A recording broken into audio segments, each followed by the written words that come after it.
donde los reubicaron ahí en el Valle del Yaqui.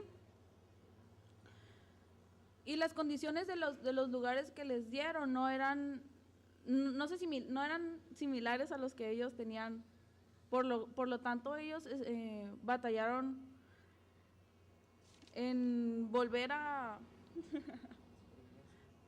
Sí. Bueno, actualmente ya hubo una ponencia sobre esto. Se pretende desplazar al pueblo guarijío.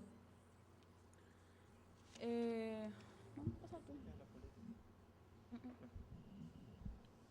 Como dijimos, no es algo novedoso, incluso es un atraso en la cuestión de políticas de cómo desde hace más 60 años, cuando hubo este desplazamiento, hoy en día se está repitiendo de la misma manera y con la misma facilidad, de que se sacrifica a las minorías que son menos productivas para el Estado en desarrollo, para la industria, así que vemos cómo la política depredadora no ha cambiado, cómo es muy fácil tomar un pueblo indígena, su cultura, su cosmovisión y querer reasentarlo. Mencionó la compañera que cuando se está dando esto de la indemnización no son las mismas condiciones, ya que en más del 80% de casos registrados, datos que obtuvimos del grupo MAPDER y International Rivers, estas indemnizaciones no son congruentes ni en cuestión monetaria ni en cuestión de espacio. Y cuando se dan estas indemnizaciones, se dan de una manera muy dispareja, ya que si se llega a dar el mismo volumen de territorio, no son las mismas condiciones. La mayoría de estas pequeñas poblaciones tienen condiciones muy específicas de desarrollo, son dependientes del río, tienen tanto su agricultura como su pesca, su cosmovisión, su salud psicológica, depende de que su situación se mantenga igual o lo más parecida posible. Cuando se dan estos reasentamientos es una violencia hacia los grupos. Si volteamos a ver el caso de La Parota en el estado de Jalisco, hubo una cuestión muy notoria en el daño psicológico que habían en estos tres pueblos que iban a ser inundados. Durante los meses de lucha que hubo que sigue resistencia sobre la presa, por algún motivo que no podía explicarse simplemente en cuestión de salud, la población de los adultos mayores empezó a reducirse, empezaron a morir sin un motivo explicable. Y este mismo patrón se repite en cada uno de los grupos que van a ser desplazados alrededor del mundo. Los ancianos empiezan a morirse del mismo estrés de ser reubicados. No solamente eso, sino que vemos que cuando son reubicados no se suelen llevarse a pequeños nuevos centros habitacionales que no son las mismas condiciones, que probablemente son a orillas de urbes y no están acostumbrados, tienen que acostumbrarse a un sistema urbano del que no son parte, del que todavía no se desarrolla. Eso es un tipo de violencia hasta esos grupos reasentados. De ahí es como vemos que el Sonora sí, una de las partes que no se está viendo, que recientemente gracias al trabajo que se está haciendo en la comunidad guarijíe, se le está dando más voz. Para nosotros el acueducto Independencia fue de lo más preocupante, lo más leve, ya que en sí no significaba este tipo de violencias hacia comunidades. Y vemos que es una tendencia que se está haciendo muy grande en México y tiene muchos años siendo, ya que en países desarrollados este tipo de problemas ya se han abordado desde hace bastante tiempo. Ya lo mencionaron, creo, en la primera ponencia, que incluso los grandes megaproyectos hidráulicos se están desmantelando. ¿Por qué? Porque no solamente generan problemas sociales, sino medioambientales, que esto podría traducirse a también daños económicos.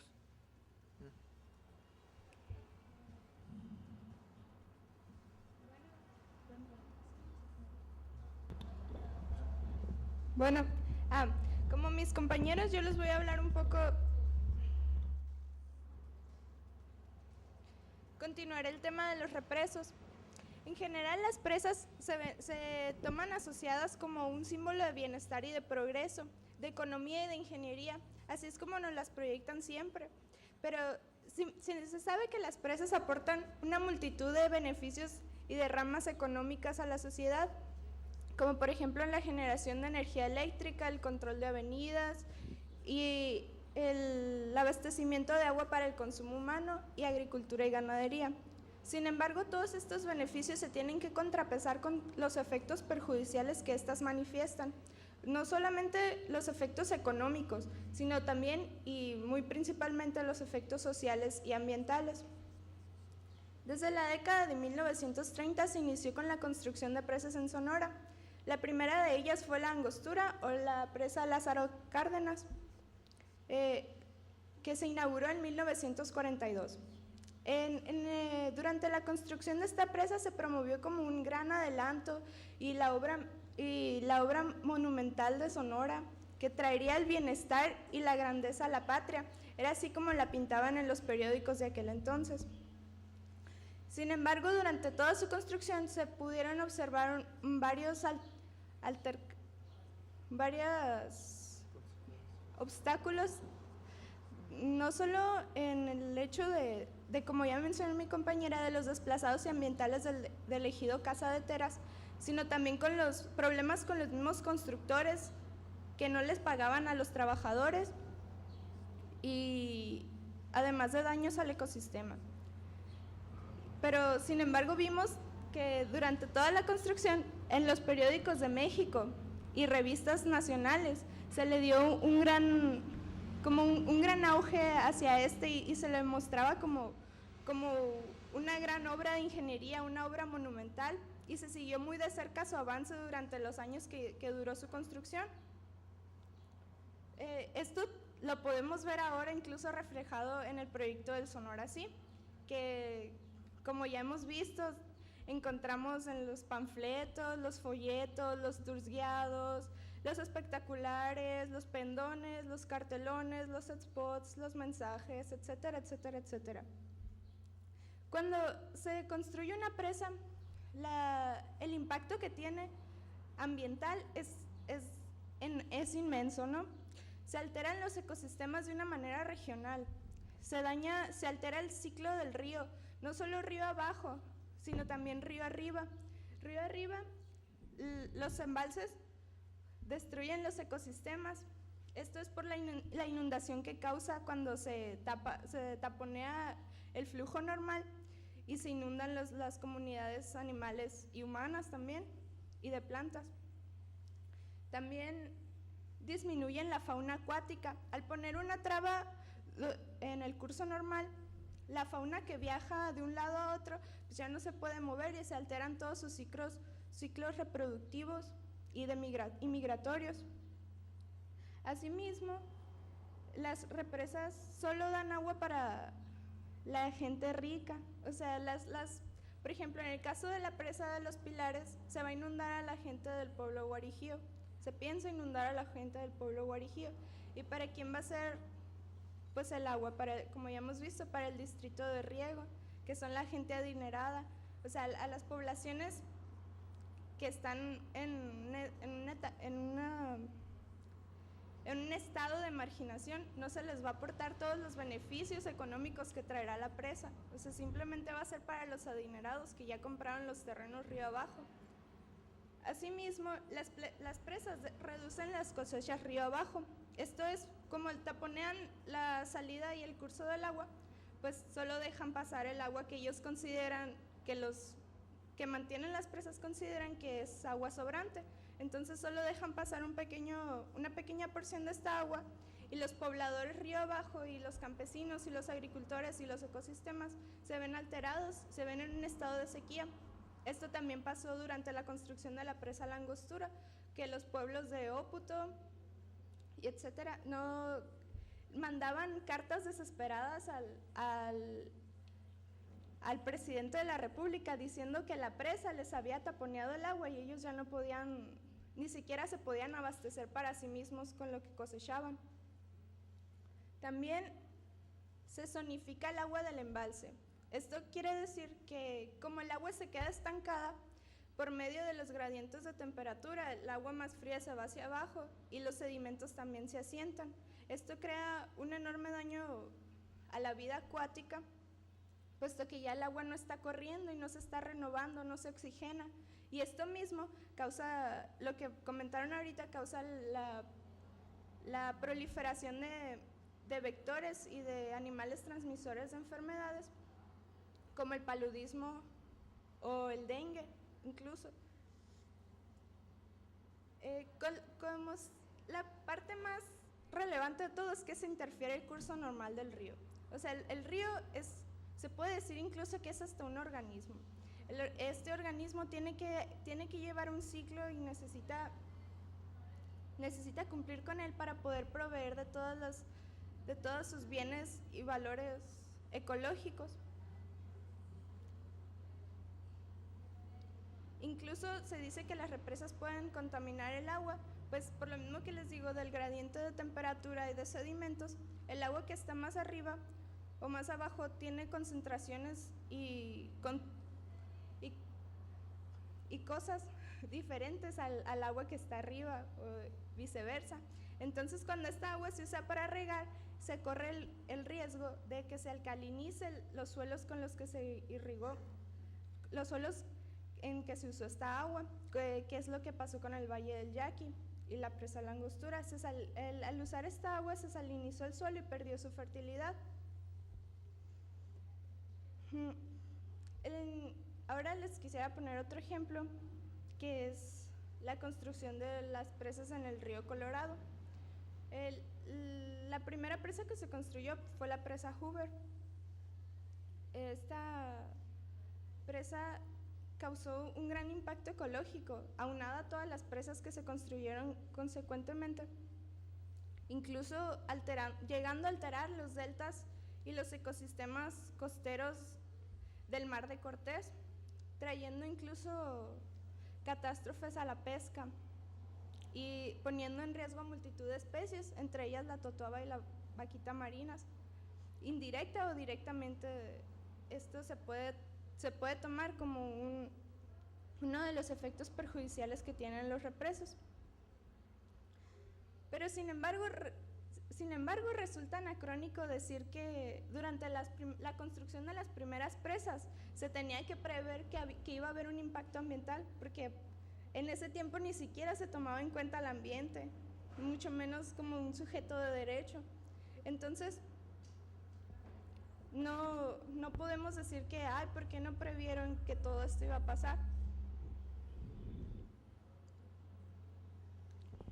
Es por ello que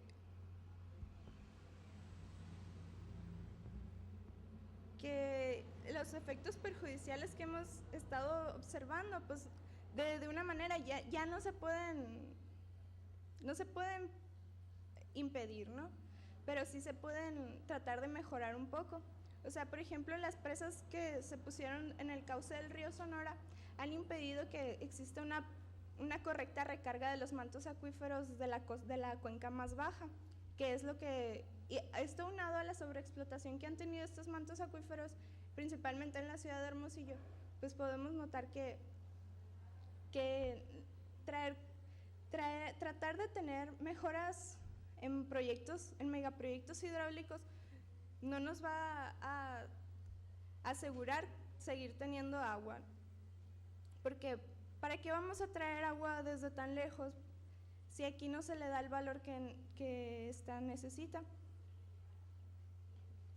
Y pues lo único con lo que nos quedamos es que este tipo de proyectos y obras hidráulicas solo van a causar un círculo vicioso y solo van a remediar el problema durante un corto periodo de tiempo.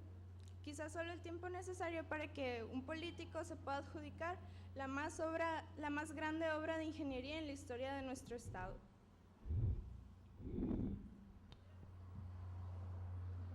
Con respecto a lo que ya estuvo mencionando Mirza sobre los daños en la cuenca, hay una cuestión muy interesante sobre otra de las cosas que se han hablado sobre este gran proyecto en todas sus obras. Se habla de que hay alrededor de 2.600 millones de metros cúbicos de agua que se desperdician al mar, que no se aprovechan para actividades humanas y que pueden aprovecharse mediante encanalamientos que en verdad siguen que dan lo mismo que un trasvase. Un encanalamiento, llevar agua de un lugar a otro, ya sea un río a un centro de agricultura, es un trasvase. Como mediante encanalamientos, mediante el acueducto, mediante estas presas, se van a ahorrar todos estos metros cúbicos de agua que dan al mar. Esto es simplemente decir que el río no necesita estos metros cúbicos, el mar no necesita esta agua. ¿Qué lleva el agua? Nutrientes. Simplemente el agua que se nos vende como pura, sin minerales, no es benéfica para el organismo. Así que si no llegan minerales a un organismo, no es sano. Los daños, simplemente sin verlo solamente del punto de vista ecológico, los daños económicos que se van a dar por este tipo de acciones, por estas presas que se siguen aumentando, por estos grandes megaproyectos hidráulicos, afectan económicamente a la población, tanto de que la mayoría de las especies económicamente redituables se encuentran en los deltas o en las regiones de manglares. Al momento de reducir este tipo de nutrientes, se reduce obviamente la economía que puede haber en las costas. No es solamente daños ecológicos, no es solamente hablar de poblaciones animales o de plantas, sino de que también va a haber un reflejo económico, y eso no se está viendo de la misma manera que no se está viendo que poner una planta al sur una presa al sur de la cuenca se toma como si fuera el mismo gasto al norte de la cuenca. Si se pone en un principio, obviamente dejas a la mayoría de la cuenca sin agua. ¿Y quiénes son los principales afectados? Las pequeñas comunidades que resienten directamente estos cambios. No se está viendo como un gasto diferenciado de los puntos distintos de agua. Otro de los puntos que no se está viendo es un análisis más profundo de las posibilidades de nuestras cuencas. Se está llevando el lema del Sonora así de que el agua de Sonora es para todos, pero el agua cumple una función muy importante dentro de su cuenca. Si la mantenemos sana, si mantenemos sana a la gallina de los huevos de oro, vamos a seguir teniendo huevos de oro. Estas son políticas de Europa que se llevan a cabo para mantener sana una cuenca. Mantén sana la cuenca, mantienes tu economía sana. Y en estos momentos se toma como que el agua puede estar en cualquier lugar. No se está dando la importancia de una cuenca. Se mencionó ya por René de que había la importancia de hacer un consejo de cuencas, algo que mantuviera una cuenca sana. Si vemos que cada vez se quieren hacer obras más grandes y más grandes y más grandes para resolver el problema del agua, se están buscando efectos diferentes haciendo las mismas obras. Esto no tiene ninguna lógica. No podemos decir, pues esta presa no funcionó, hay que hacer una presa más grande. Este trasvase no funcionó, hay que hacer un trasvase más grande. Son políticas que tienen 60 años produciéndose. En este caso, el caso de la costa de Hermosillo, ya está en números rojos, ya está habiendo salinización de los mantos, ya están en un punto que llevan más de 30 años sobreexplotándose. Cabe mencionar que cuando se empezaron estas explotaciones no se tenía en cuenta las posibilidades, qué tanto podía dar estos mantos, y aún así ya después de hacer los primeros análisis se siguió sobreexplotando. Así que ahora se busca resolver que no hay agua suficiente, que hay escasez, no falta agua, hay escasez para el uso industrial o humano con la solvencia de otra cuenca. Si se busca aumentar la producción en el estado en general, obviamente va a aumentar el consumo industrial y el consumo humano. Entonces en algún momento no vamos a poder, la solvencia de la cuenca del río Mayo no va a ser suficiente. Nos volvemos dependientes, la capital en este caso se vuelve dependiente de otra cuenca. Nos parece muy preocupante de cómo se está viendo esto. La cuestión del acueducto Independencia, más allá de los problemas antes mencionados, también está dando un problema social muy grande. De por sí, las ciudades tan emblemáticas del estado, como es Hermosillo y como es Cajeme, han tenido ciertas rivalidades. Ahora se vuelve como un pleito casado entre Hermosillo y Cajeme. Es que nosotros nos hace falta agua y ustedes nos tienen que dar agua. Es que qué malos ustedes de que los sedientos hermosillenses necesitamos agua que a ustedes les sobra. Y en algún momento la discusión pasó de ser una cuestión técnica, una cuestión legal, a una cuestión moral, de cómo el gobernador en sus desplegados mencionaba con gran saña de cómo eran egoístas los cajemenses, de cómo hay grandes poblaciones en Hermosillo, las zonas marginales de Hermosillo se están quedando sin agua y ustedes, los cajemenses, tienen la culpa si no se llega. ¿Cómo se intenta, un poder intenta culpar a una población de condiciones que él mismo generó? Dentro de estos problemas sociales también se da el problema de políticas de desarrollo, de cómo en vez de solucionar mediante alternativas de cambiar los patrones de cultivo de la región de Hermosillo, hacer más eficiente el desarrollo de la distribución de agua en el sistema potable, de que las plantas bueno, empecemos con que también se está haciendo una planta aquí en Hermosillo, para el lado del Quiroga y Vado del Río, de una planta que va a tratar todas las aguas de Hermosillo, el 100%. Incluso en las mismas notas se dice que va a tratar más agua de la que se está trayendo del acueducto. Entonces, esto con la justificación de aumentar la industria para traer más valores económicos. Entonces, en un principio nos quieren colectivizar los beneficios, cuando estos beneficios simplemente vienen a ser para beneficio de un solo municipio. Y esa es la misma política que se está llevando para todos los demás proyectos, de los cuales en un encuentro, tal vez Mirza nos quieras compartir de cómo fue el encuentro en la Universidad Estatal de Sonora cuando hiciste los cuestionamientos al gobernador. Solo puedo decir que él evadió todas las preguntas, respondió lo que él quería decir y no dejó nada en concreto. ¿Qué tipo de preguntas le hiciste? ¿Qué? O sea, las preguntas que le hiciste, por ejemplo, de qué está pasando con las obras, los ingresos. Al cuestionarlo sobre cuántas eran las obras que se estaban llevando a cabo aún, porque el proyecto inicial contemplaba 22 obras, él decía que las 22 obras se estaban llevando a cabo y algunas incluso ya se estaban concluyendo. Pero pues podemos observar que ninguna de ellas se ha concluido aún y que incluso ni siquiera tenemos todas las manifestaciones de impacto ambiental de las obras, de las 22 obras que se contemplan. De estas obras, sí algunas se han estado llevando a cabo, como es las restauraciones de un bordo en la región, aquí tengo los datos, disculpen. De las obras que se están llevando a cabo es la planta tratadora de Hermosillo, se está llevando a cabo el revestimiento de canales del río Mayo, el cual se supone que es para ayudar a que ya no haya desbordes, de que estas familias que se inundaban por el mal manejo de los recursos del río en un primer momento ya no se van a inundar. Pero ¿cómo lo hicieron? Revistiendo el canal. ¿Esto qué problemas trae primeramente? Al revestir un canal, dejas de lado simplemente la protección del mismo ecosistema, absorber esta agua, de contenerla.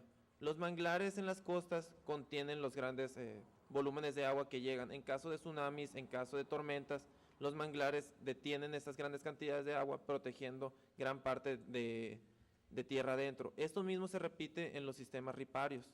Al momento de encanalar esto, no dejas que se esté dando esta defensa natural. Este tipo de sistemas ya se llevan a cabo tanto en algunos casos de Estados Unidos como en Europa. Se busca la defensa natural, que es muchísimo más barata y es más confiable que estas obras que después se tienen que desmontar.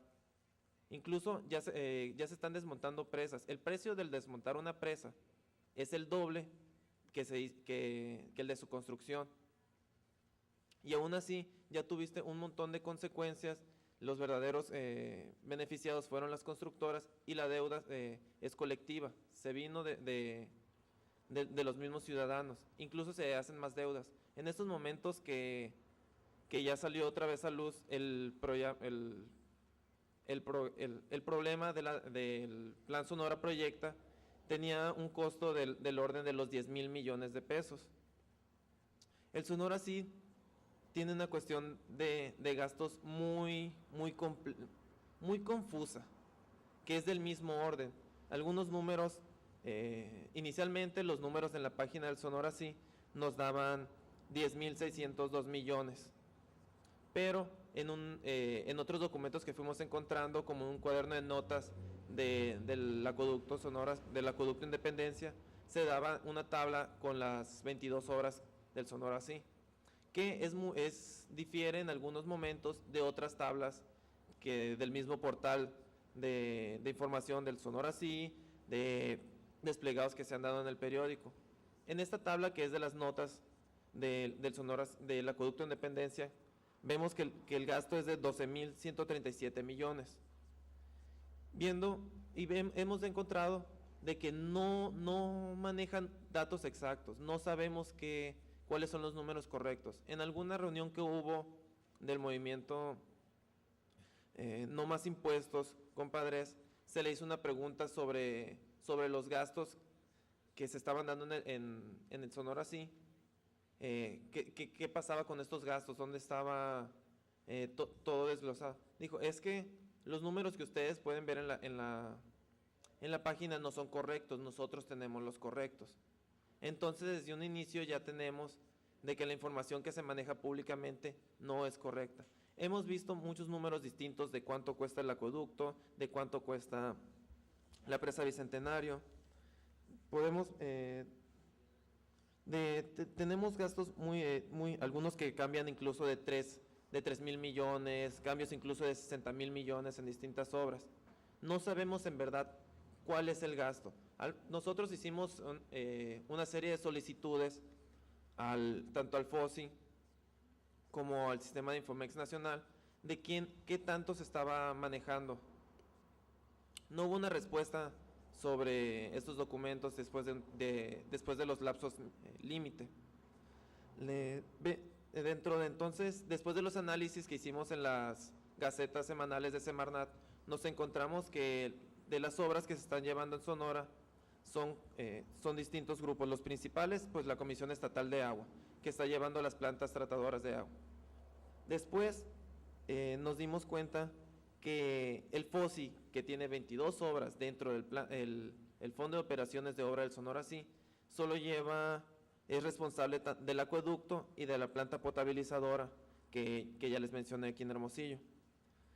Después está la presa Centenario en Nacosari. Se nos hizo muy curioso quién es el representante, el promovente de este proyecto, que es Torinor, que es una constructora que está trabajando con el Estado, que hizo el puente que vimos aquí cerca del Unison. Tienen fotos en su sitio de internet de las fachadas que le están construyendo a las escuelas, a las primarias, a los grupos, a obras estatales y municipales. Y vemos como una constructora privada es la promovente de un proyecto estatal, de cómo la responsabilidad directa no cae dentro del Estado, sino de un grupo, de una constructora privada. El caso de la presa de Pilares, de que el representante, el promovente del proyecto es el Distrito de Riego del Río Mayo, la figura del Distrito de Riego del Río Mayo. Entonces se nos hizo muy curioso que el FOSI no tiene estos documentos, el FOSI no es responsable, el Estado no es el principal promovente de las obras más impactantes dentro del Sonora Sí. De estas obras la mayoría ya están aprobadas, tenemos los documentos, todo esto lo vamos a pasar en una rueda de prensa que vamos a convocar para este viernes sobre las cuestiones de las manifestaciones de impacto ambientales que no están disponibles, de las que sí están disponibles, de las distintas fuentes de los ingresos. No hay información precisa sobre los gastos. ¿Y por qué estamos tan enfáticos en esto? Porque el artículo 34 de la Ley de Transparencia indica que el Estado tiene que tener un sitio en internet donde dé información pública, donde dé los documentos, donde dé avances, donde dé promoventes, donde dé costos. Una serie de requisitos de información que no se están cumpliendo. Y esto se ve reflejado en una gráfica una gráfica del Instituto de Transparencia del Estado sobre quiénes son y en qué porcentaje están entregando estos requisitos de esta ley, del artículo 34. Entre los primeros, pues viene las comisiones nacionales con agua, el ITSON, la Universidad de Sonora, y justo al fondo está el FOSI, con un 8% de transparencia en cumplimiento con el artículo 34. Es preocupante que el responsable de manejar un recurso natural de estas magnitudes en todo el Estado tenga tanta opacidad. Tiene un 92% de documentación que no está entregándose. El porcentaje más alto fue de 96%. Este 4% no tenemos la información sobre cuáles fueron los requisitos que no se cumplieron, pero nos da una idea de con qué transparencia se está manejando el Sonora Sí. De estas 22 obras, en la nota que estaba en dossier político, se decía que de todas las obras solamente una no se estaba llevando a cabo, que era la desaladora de Guaymas, que están si la ponen en la costa de Guaymas, en la costa de San Carlos. En estos, incluso hubo notas que se decía que ya estaba la primera parte, por parte del gobernador, que estuvo correteando los gastos, que estuvo haciendo viajes al Distrito Federal para promover estos fondos. Vimos que de su palabra salió que era la única obra que no se está haciendo, pero vemos otro montón de plantas tratadoras, de proyectos que no se están llevando a cabo, y los que se están llevando a cabo no son a responsabilidad de la Comisión Estatal del Agua.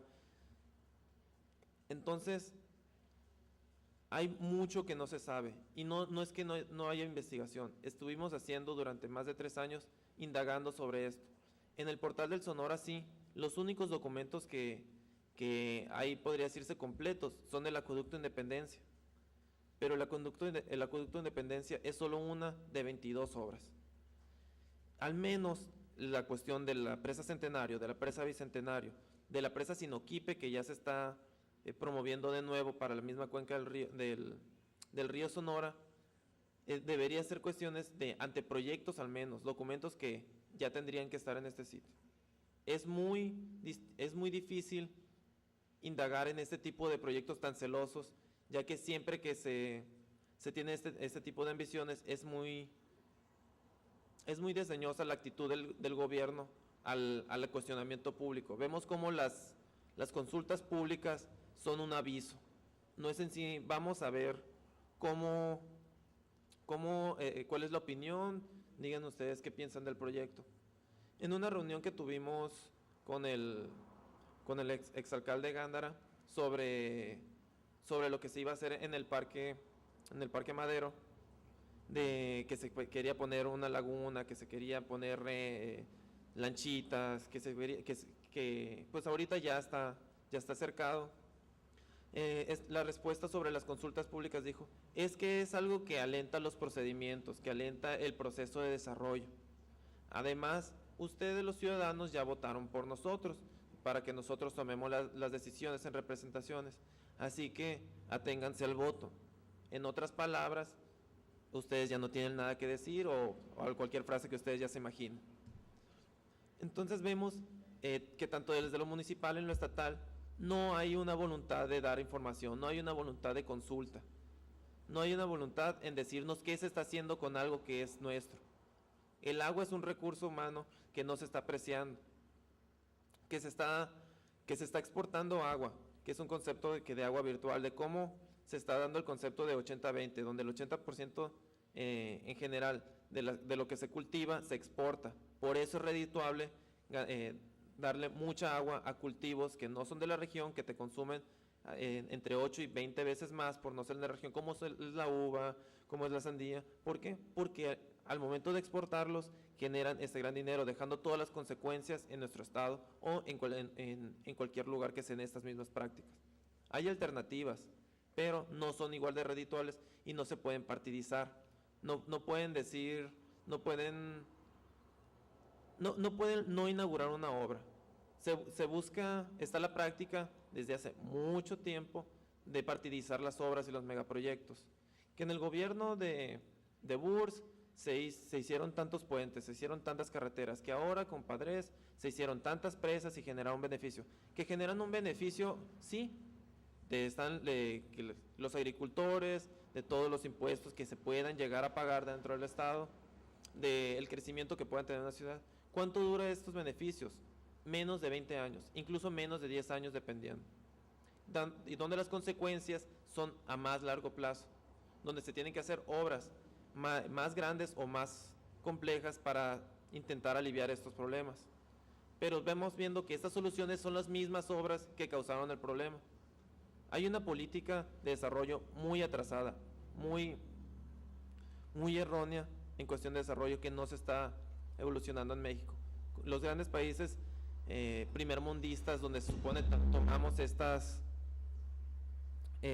ideas, ya están con otras políticas, ya están cambiando en este sentido, pero después de haber tenido muchos años, muchos problemas de quejas, de tener que aceptar que las presas o los grandes proyectos hidráulicos ya no son la solución.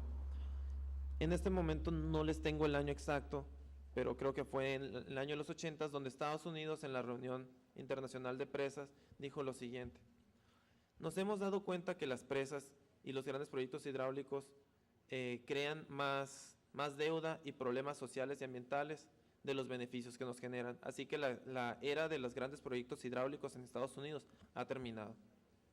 Y ya las obras que ya están, se siguen, pues ahí se mantienen, pero ya no se están haciendo grandes proyectos hidráulicos para solventar esto, ya se están dando proyectos de consulta, de conservación. Esos son el tipo de ejemplos de lo que ya tendríamos que aprender. No tendríamos que pasar por las broncas, pasar por desplazamientos para seguir aprender de estos ejemplos. Pero vemos que cuestiones de bancos internacionales, cuestiones internacionales que nos están empujando a realizar estas obras que ya están obsoletas, incluso están prohibidas en la mayoría de estos grandes países. ¿Por qué no? ¿Por qué tenemos que seguir con estas grandes obras? En síntesis, nos dimos cuenta de que hay opacidad de información, no hay información. ¿Por qué no se está dando información? ¿Quiénes son los beneficiados? En un principio se proyectaba que el 41% del dinero para el Sonora sí iba a ser iniciativa privada. Mirza le preguntó que tanto de esto era cierto, y dijo que no, que todo era de fondos nacionales o federales. Pero vemos cómo el proyecto Impulsor Sonora, que en este momento está desarrollando la Puerta Oeste aquí en Hermosillo, dice claramente: se traen fondos privados, se juntan con los públicos para hacer desarrollo de la ciudad. Pero vemos que la Puerta Oeste en verdad es un proyecto muy ambicioso para una zona de alto ingreso. Se piensa hacer hospitales, cines, parques y grupos residenciales privados, pero van a ser para una población de un alto poder adquisitivo con fondos públicos. Este tipo de prácticas no se tienen que poner en duda. Necesitamos proyectos a largo plazo, necesitamos proyectos que ya no se queden dentro de una administración, que vayan más allá de los 3, 6 años que se puede hacer el gobierno. De esta forma, es un proyecto con mayor congruencia a los daños o a la evolución de las mismas cuencas, de los mismos ecosistemas. No es necesario verlos del punto ecosistémico para darnos cuenta que nos van a afectar. ¿Que es importante? Sí, porque la salud de la cuenca se nos va a reflejar en la salud del desarrollo. No sé si, pues bueno, pasamos a las preguntas.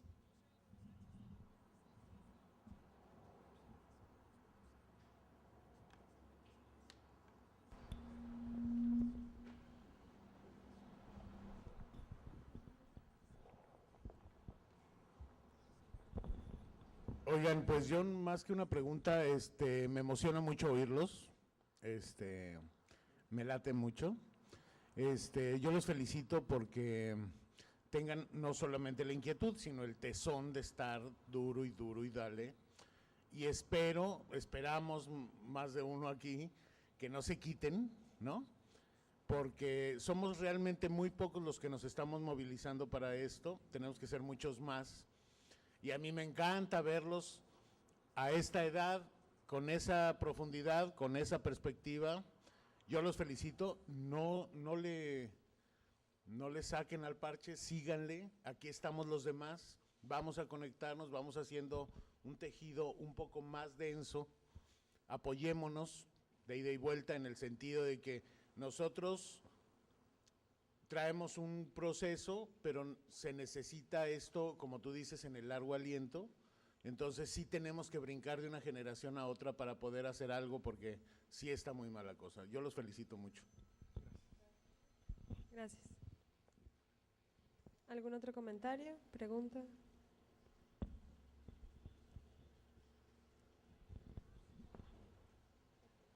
Sí, yo también los felicito y la verdad es que tocaron como 30 cosas que me gustaría que luego comentáramos, ¿no?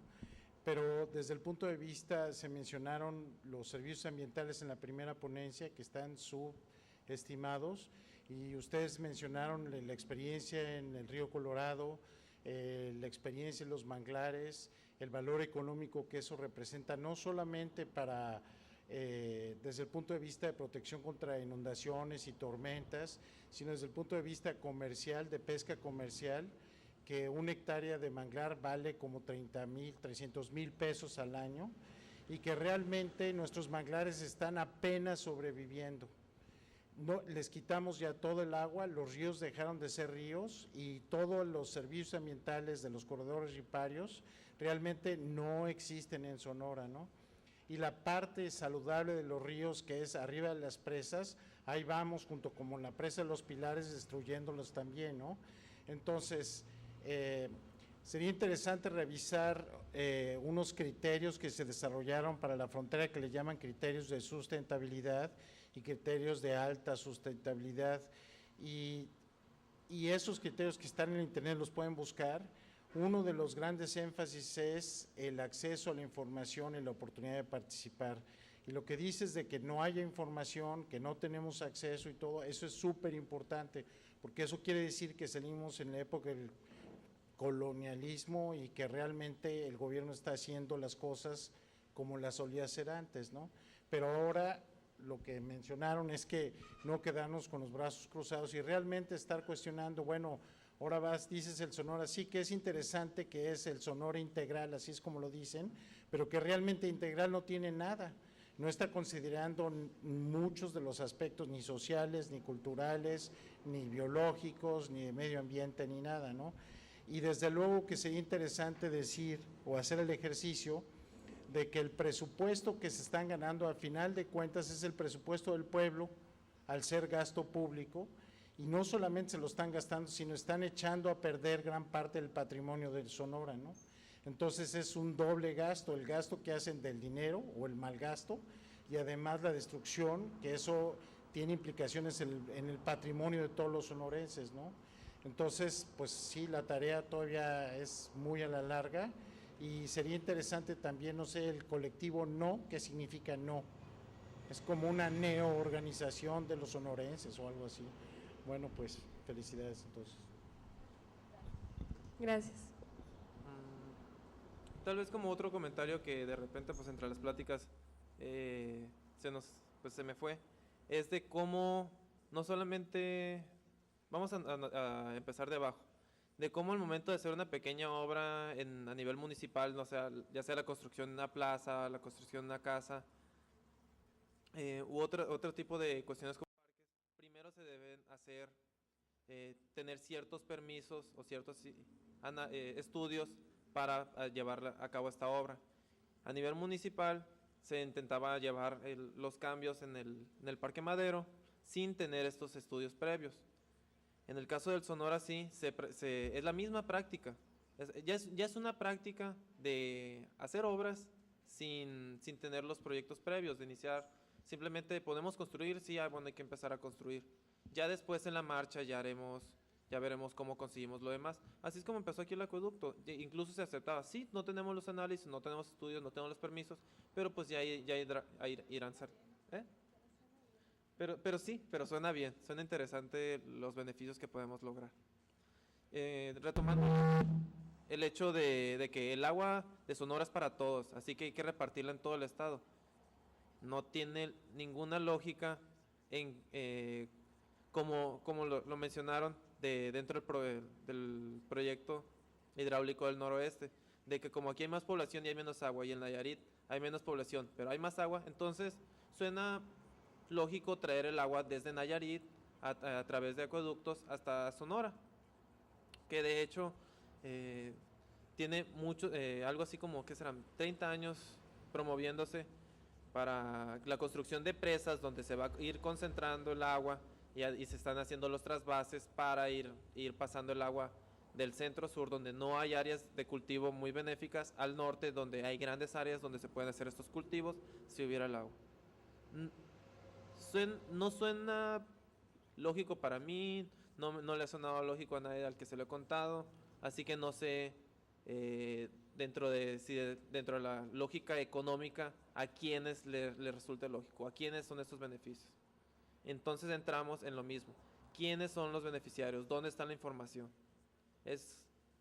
Podríamos entrar que todo el problema del Sonora, sí, dentro de todo lo que mencionamos, es un problema de falta de información. Se nos sigue manteniendo como borregos. Ustedes no necesitan saber. Dejen las decisiones a nosotros. Y es algo de que desde que inició el colectivo hemos dicho de que no vamos a esperar que cada administración haga un megaproyecto para buscar solucionar un problema que sigue siendo el mismo y el mismo y el mismo. Así que hay que empezar a hacer este mismo centro, estos mismos espacios, porque no porque estemos en Hermosillo y nos haga falta agua, vamos a ir a quitárselo a otra región. Sí, hay problemas del agua, pero son problemas que se generan aquí bajo consecuencias de aquí. Si se va a traer agua, que se vea de una forma más inteligente. Primero que se resuelvan los problemas de aquí, ya después veremos este tipo de soluciones, si son viables o no, que obviamente sabemos que no lo son. Muchas gracias por asistir. Para nosotros nos pareció muy importante su asistencia, las participaciones, la ausencia pues, de los otros exponentes hubiera hecho todo esto más rico, ya que hasta donde nosotros sabemos es el primer espacio donde se concentran todos los afectados más simbólicos del Sonora, sí, donde hemos intentado dar la mayor cantidad de información posible, seguido las actividades que el colectivo ha venido haciendo. Intentamos hacer un manual donde demos toda esta información más detallada para poder reproducirlo en el estado y que sirva como un poco de base para otros grupos que puedan trabajar de ahí, no sé, en cuestiones más ambiciosas. Pero pues el punto era empezar y les agradecemos mucho por su apoyo.